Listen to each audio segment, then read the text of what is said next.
আমি মানুষটা একটু অন্যরকম।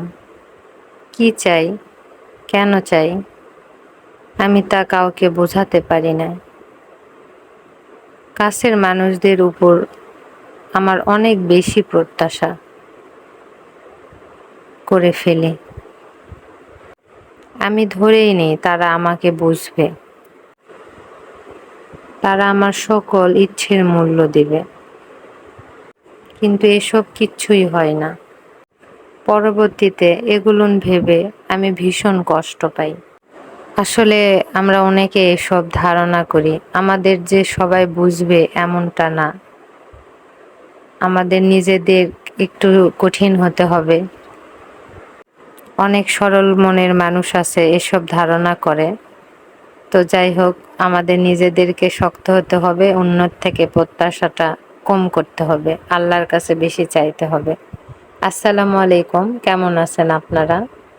এই তো আমি আজকে বাচ্চার স্কুলে টিফিন নিয়ে যাব। তো সকালে উঠে কি টিফিনের জন্য আমার কোনো প্রয়োজনীয় জিনিস ছিল না।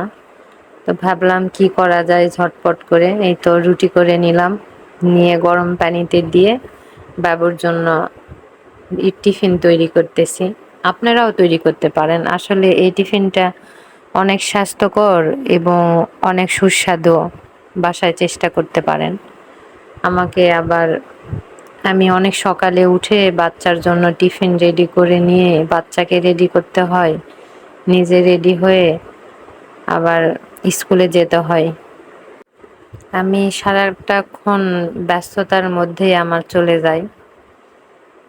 তো সবাই আমার বাচ্চার জন্য এবং আমার স্বামীর জন্য দোয়া করেন। আমার স্বামী বাহিরে আছে এবং বাহির জিনিসটা আমার সকল প্রবাসী ভাইয়েরা বুঝবে যে প্রবাস জীবনটা কত কষ্ট। তার উপরে যদি থাকে অসফলতা, দোয়া করবেন আমাদের জন্য। সবাই ভালো থাকবেন। এই তো আমার টিফিনটা তৈরি, আপনারা একবার চেষ্টা করতে পারেন, ট্রাই করতে পারেন। আসলে টিফিনটা অনেক সুস্বাদু হয়েছিল।